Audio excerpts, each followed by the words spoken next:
What's going on, guys? Welcome to the channel and welcome to the continuation of my Toolbox tour series of videos. So I've already showed you guys the socket drawer and I've shown you guys the wrench drawer. Now it's time for the plier drawer. Now the pliers are in the same situation that the wrench drawer was in. I've previously done some organization to this thing. I did some foam cutouts for my pliers. But since doing my foam cutouts, I've added pistol grip pliers, Nedgy pliers, some AN wrenches, and some hose clamp pliers. So now I don't have a place for those. So I'm gonna have to do something about that. So when it comes to toolbox organization, I come from an aviation background, right? So I'm a big fan of having the foam cutouts and being able to quickly and easily see when a tool is missing. The problem with that is now you're locked into that configuration. And as you add more tools, they don't have a place. So you either gotta tear it all apart and redo all the foam, which I'm not really a fan of doing. That's a lot of work. It's not difficult, it's just time consuming.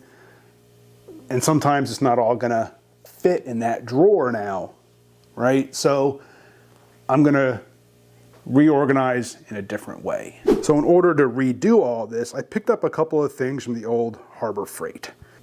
I got a couple of wrench racks and I got a magnetic rail. So the foam's gonna come out. I'm gonna put down a liner because there's no liner under there right now. I'm gonna use those to kind of lay things out in here.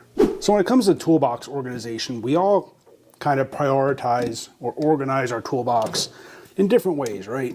We kind of prioritize how we lay things out based on the tools that we use the most and based on what we're working on.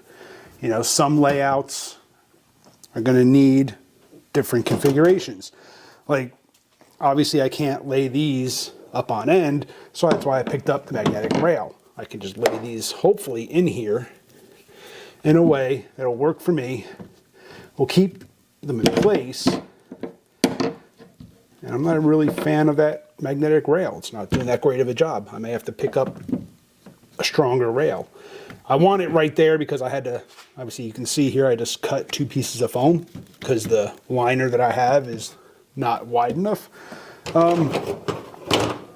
But yeah, I mean, this is just something that, you know, you come up with an idea and you start laying things in here and see what works, what doesn't. So I'm going to continue this and I'll bring you back once I actually have a configuration that I'm happy with. So after just a few minutes, here's the quick setup that I've come up with. It'll work until it doesn't, until I add more pliers, until I find a better way of doing this. But for now, it'll work.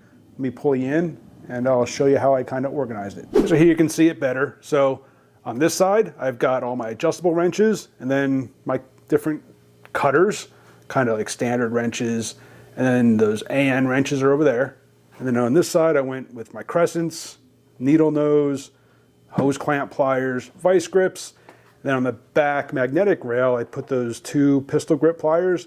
And then these are the ones that are kind of a pain because I couldn't put them on end in the racks because they have the springs that keep them open. So they ended up being too tall.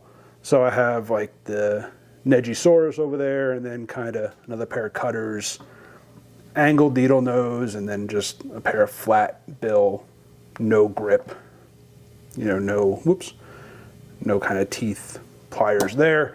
And then these cutters get used like all the time. So they're just going to basically live right there because these are quick grab. They won't really move around too much. If they do, they won't go very far. So there you go, guys. Just a quick tour of my pliers drawer and kind of my thoughts on how you should organize things based on the work that you do, type of equipment you work on, you know, whatever the case may be. Everyone's setup is going to be a little bit different. This, I think, will work for me. And it obviously gives me plenty of room for growth.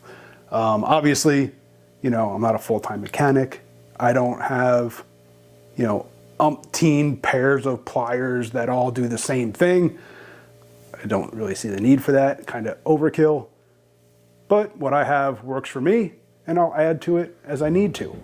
Appreciate you guys for watching. Hit that subscribe, hit the bell, and I'll see you on the next one.